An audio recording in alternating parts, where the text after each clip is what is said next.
혹자는 지금의 세대를 가르쳐 보험의 시대라 부르는 이들이 있습니다. 오늘날 우리는 모든 것에 보험을 드는 시대를 살아가죠. 안보험도 들고요, 실비보험도 들고, 화재보험도 들고요. 더 나아가 자신의 몸의 일부분에도 보험을 들 수 있는 세대가 되었습니다.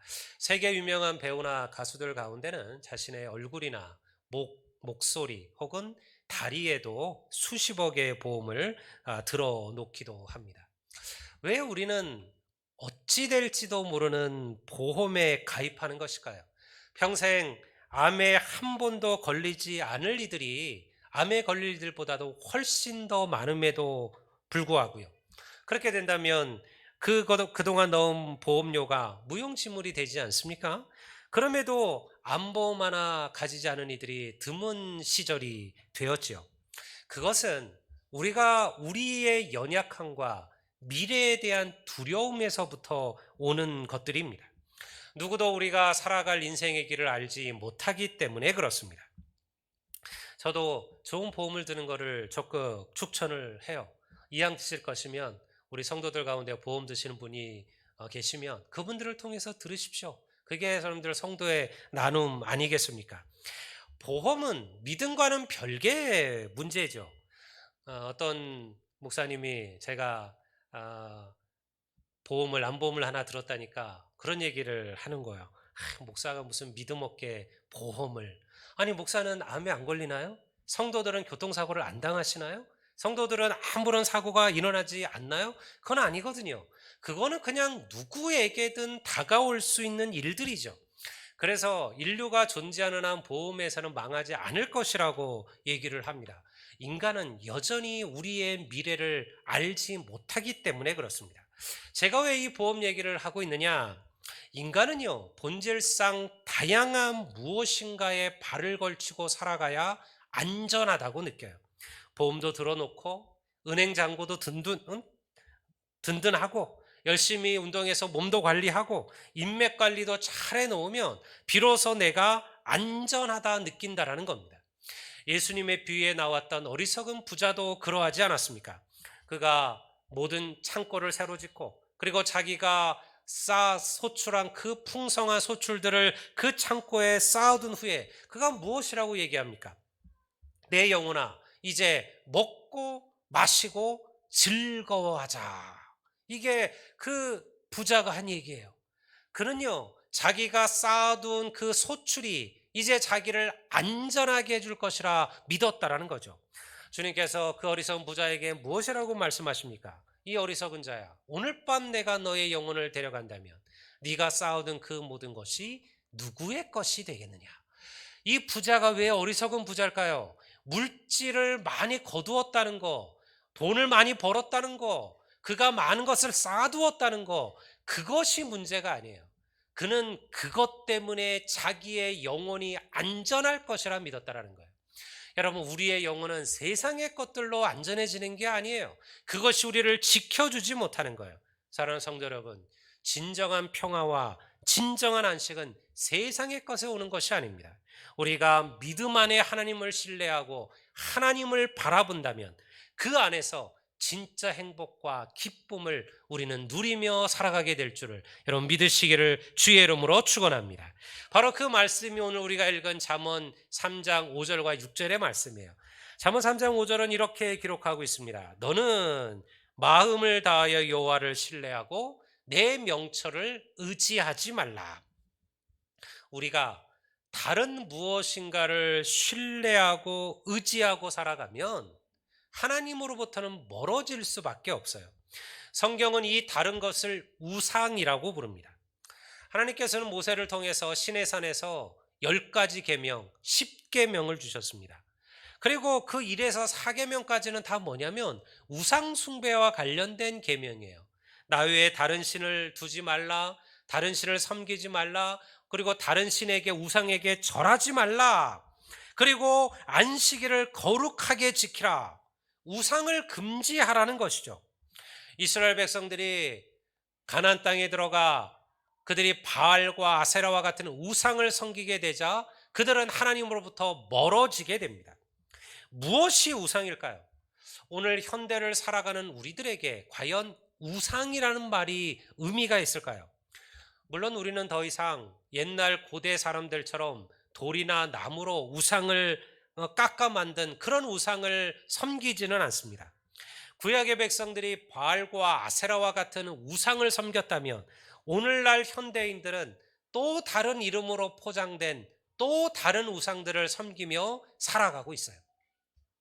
미국의 가장 영향력 있는 목회자이자 신학자인 팀 켈러가 우상에 대해서 이러한 얘기를 했어요. 여러분들 한번 잘 들어보십시오. 그가 쓴 책에 나오는 우상에 대한 이야기예요.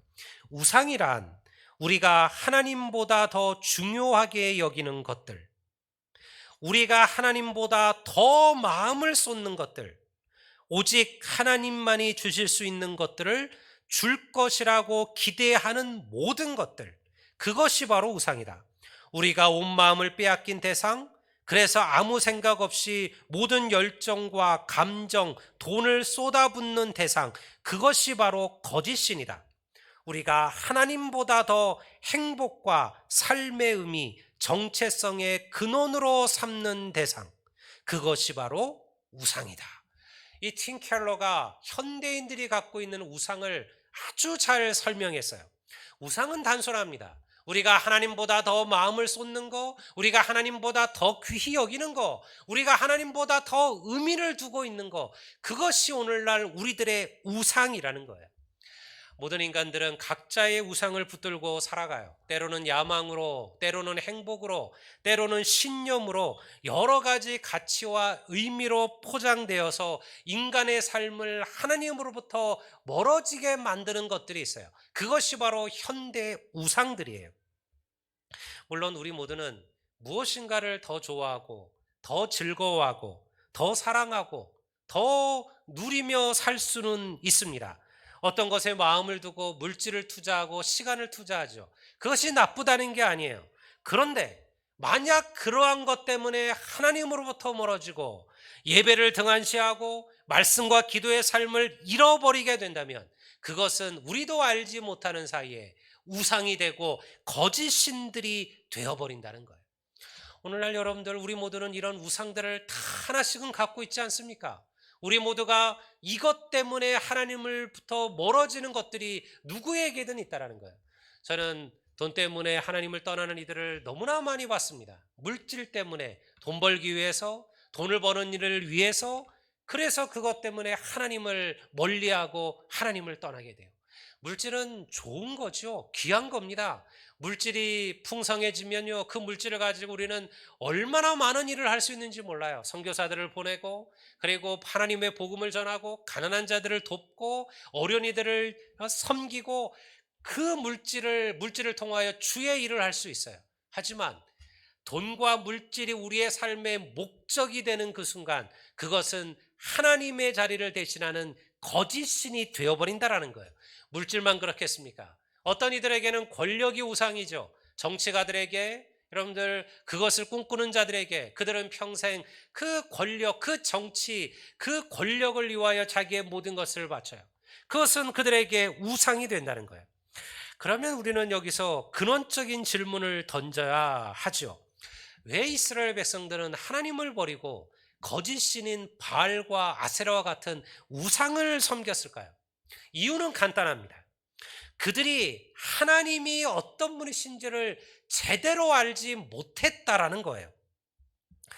하나님만으로는 부족하고 하나님만으로는 모자르다라고 생각한 거죠. 그래서 하나님이 아닌 또 다른 신을 섬김으로 그 부족한 부분을 채우려고 했다라는 거예요. 우리가 오늘 경험하는 우상이 다 이런 거 아니겠습니까? 이스라엘 백성들은 원래 짐승을 치고 그리고 방목하는 그런 유목민족으로부터 시작을 했어요. 그랬던 그들이 가나안 땅을 점령하고요, 이제는 유목민족이 아니라 한 곳에 정착한 말 그대로 농경민족으로 변화하게 됩니다. 그런데 농사는요, 쉬운 일이 아니에요. 지금은 워낙 이제 농사에 대한 기술들이 발전하고, 과학이 발전했지만요, 그리고 지금은 뭐, 우리가 저수지도 만들고 농업 용수도 만들고 이걸 다 가능한 시절이 됐잖아요. 근데 옛날에 그 농사라는 것은 말 그대로 하늘의 도우심이 없으면 질 수가 없는 거예요. 아무리 농부가 열심히 수고해도요, 하늘이 비를 내리지 않으면 일년의 농사는 다 망가지는 거예요. 그러니까 양을 치는 것은 풀이 떨어지면 풀이 나는 곳으로 이동하면 돼요. 우리가 보기에는 양치는 삶이 고달퍼 보이지만요, 농사 짓는 것보다 훨씬 더 쉬웠어요. 물이 마르면 물이 있는 곳으로 옮겨가면 되는 거예요. 그런데 농사는 달랐습니다. 비가 조금만 많이 와도 문제가 생기고 조금만 부족해도 문제가 생기는 거예요. 알지 못하는 병들이 또 곤충들이 한순간에 일년의 농사를 망치기도 했어요. 그래서 이스라엘 백성들은요, 우상을 섬긴 거예요. 야, 유목민족의 신이었던 여호와만 갖고는 안 된다. 이 땅에 살았던 이 가나안 족속들의 신, 농경의 신을 우리가 받아들이자. 그래서 그들이 누구를 따른 거예요? 바알을 섬긴 거죠. 왜냐하면 바알은 농경민족의 신이었습니다. 특별히 바알은 비의 신, 천둥의 신이라고 불렸던 신이에요. 농사의 가장 중요한 것은 비였거든요. 그러니 이스라엘 백성들은 생각하기를 바알 신을 섬기면 하나님으로부터, 하나님으로 인하여 부족한 부분들을, 하나님이 채워주지 못하는 것들을 바알과 아세라와 같은 우상이 채워줄 것이라 그렇게 믿었던 거죠.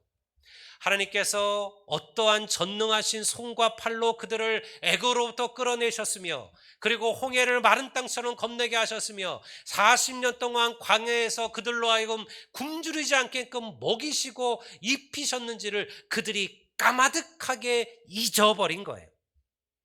하나님을 잊어버린 세대는요, 다른 것을 의지하게 되는 법이에요. 여러분, 무지하고 과학을 모르는 구약의 사람들이니까 그런 것일까요? 오늘날 과학과 기술의 시대를 살아가는 우리들은 다를까요? 전혀 다르지가 않아요. 오늘날 현대인들은 구약의 사람들보다 더 많은 우상을 섬기며 살아가고 있습니다. 많은 이들이 하나님만으로는 부족하다라고 생각하는 거예요. 예수님만으로는 이 세상을 살아갈 수 없다라고 여긴다라는 것입니다. 그리스도인들조차 하나님을 전능하신 하나님이라고 고백하면서 막상 현실의 삶 속에서는 하나님보다 돈이 더 중요하고, 하나님보다 인맥이 더 중요하고, 하나님보다 다른 것이 더 중요하다 여기며 살아가고 있다는 거죠. 우리가 하나님께 덧붙이고 첨가하는 그 모든 것들, 바로 그것이 오늘날 우리가 섬기며 살아가는 우상들이에요. 잠언 3장 5절은 그래서 뭐라고 말씀합니까?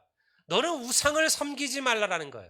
너는 마음을 다하여 여호와를 신뢰하고 너의 명철을 의지하지 마라. 우리가 마음을 다하여 여호와 하나님을 신뢰하기만 한다면 하나님께서 반드시 너의 길을 인도하시고 너의 길을 지도하여 주실 것이다. 이것이 잠언 6절의 말씀이죠. 너는 범사의 그를 인정하라. 그리하면 너의 길을 지도하시리라. 여러분, 이 말씀을 여러분의 삶 속에 고백하게 되시기를 주의 이름으로 축원합니다.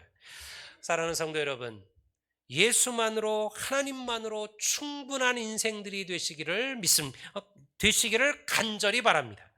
우리가 믿음을 살아가면서 물론 많은 것이 부족해요. 우리가 이번에 코로나19를 거치면서도 아마 이런 것들을 여러분들 다 느끼셨으리라 생각합니다.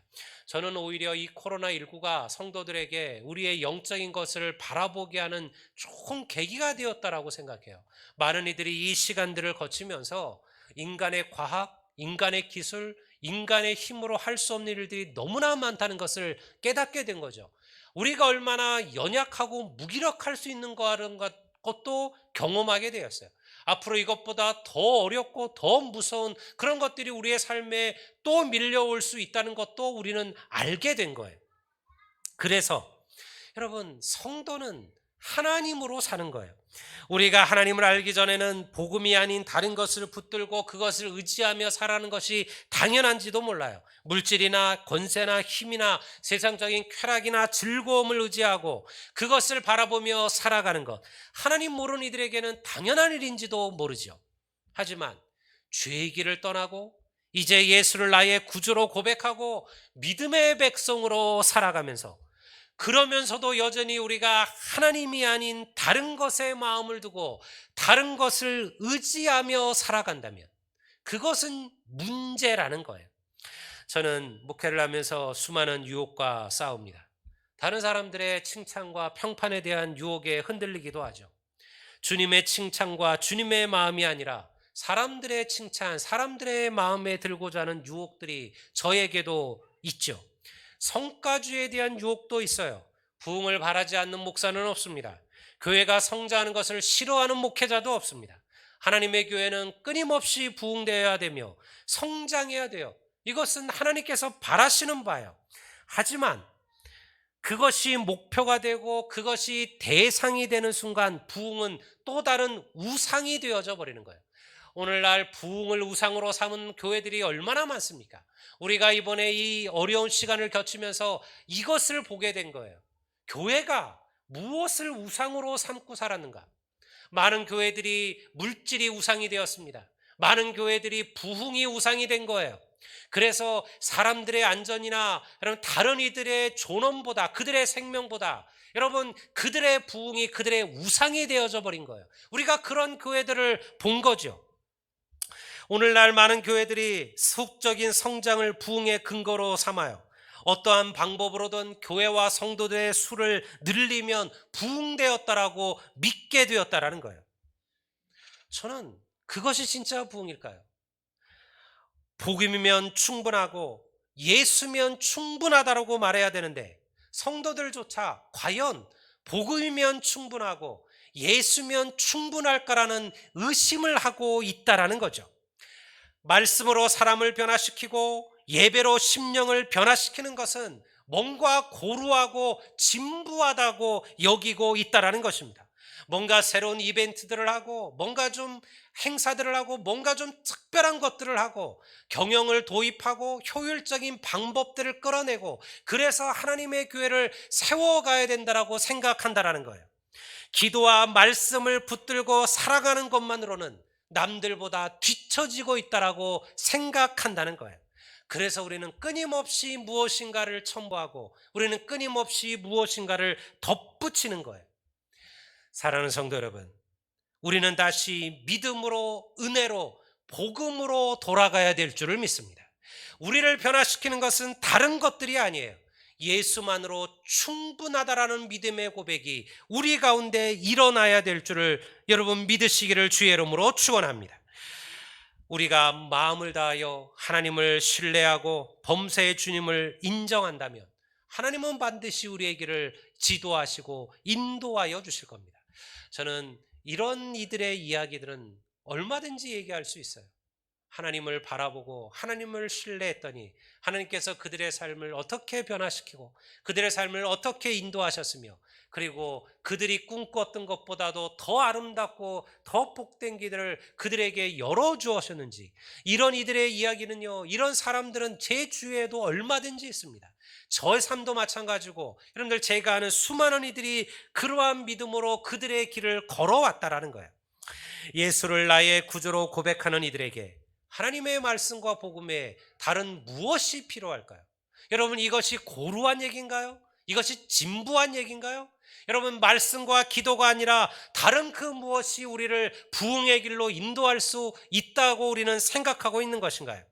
오늘날 교회들은 정말 복음 외에 다른 무엇인가가 부족해서 어려움을 겪고 부흥의 실패를 경험하는 것일까요? 아니에요. 정말 우리에게 필요한 것은 복음이에요. 하나님의 말씀이에요. 하나님의 말씀에 대한 믿음이에요. 하나님에 대한 온전한 신뢰와 주님을 향한 갈망의 부족이죠. 온전히 예배하고 그리고 말씀과 기도의 삶을 살아도 안 되기 때문에 우리가 다른 것을 추구하는 게 아니에요.